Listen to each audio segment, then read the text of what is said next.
Bonjour, and welcome back to Tea Time with Esme and Boo. I'm Esme. This is Boo.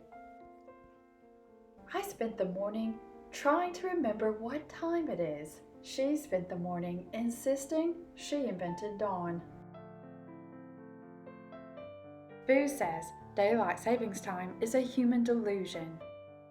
A polite way of saying we've angered the sun again. I say it's just an elaborate prank to keep us all humble before our clocks. Speaking of caffeinated humility, let's see what redemption looks like in a cup.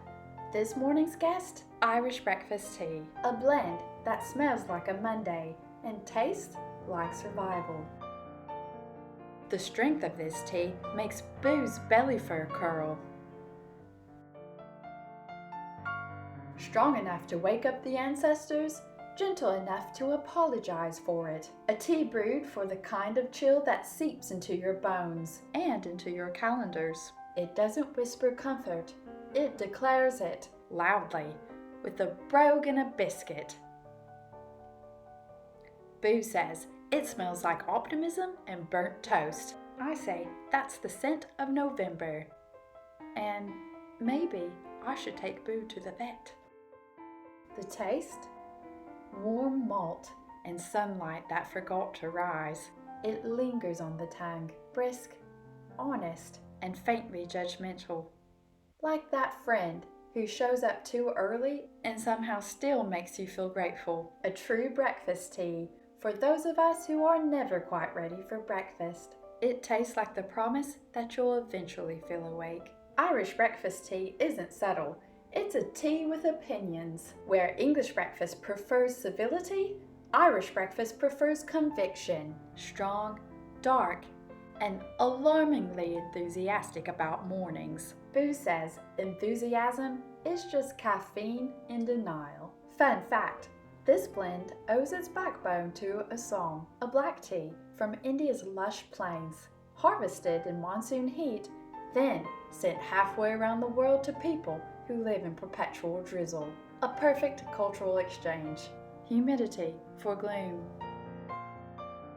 They say Assam gives Irish breakfast its heart. Bold, brisk, and just a little bit bitter. Much like anyone awake before 8 a.m. Boo says it's not bitterness, it's character. She would say that she bites people for sport. Oh, and one last tidbit. Irish breakfast was once marketed as a builder's tea, beloved by workers for its strength. Legend says it could dissolve melancholy, and occasionally spoons. Every refill feels like a small rebellion against the clock. There's something about this time of year when the mornings stretch longer than they should, and the light feels like it's running late. We all lose an hour somewhere. To clocks, to memory, to the idea that we can manage time instead of simply greeting it. Maybe that's why Irish breakfast exists. To forgive us for being mortal and under-caffeinated. It's a small warmth pretending to be courage. Boo says time is irrelevant when you nap 12 times a day. I say she's accidentally enlightened. And that brings us to today's question.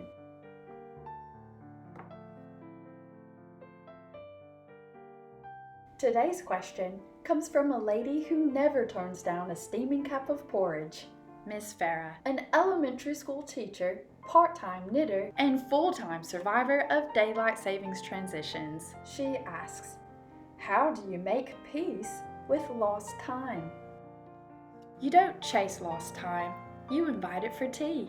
Let it sit there, awkward and unproductive, until it forgives you. Boo says she forgives nothing, and that my alarm clock will pay. I say forgiveness begins after caffeine. Thank you, Miss Farah. And with that, our time has run out. This has been Tea Time with Esme and Boo.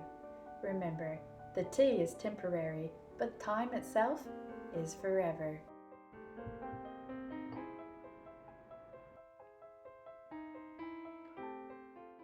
If you enjoyed this cozy little time warp and the illusion of punctuality, please like, subscribe, and tell us in the comments How do you make peace with lost time? Boo says, by ignoring calendars.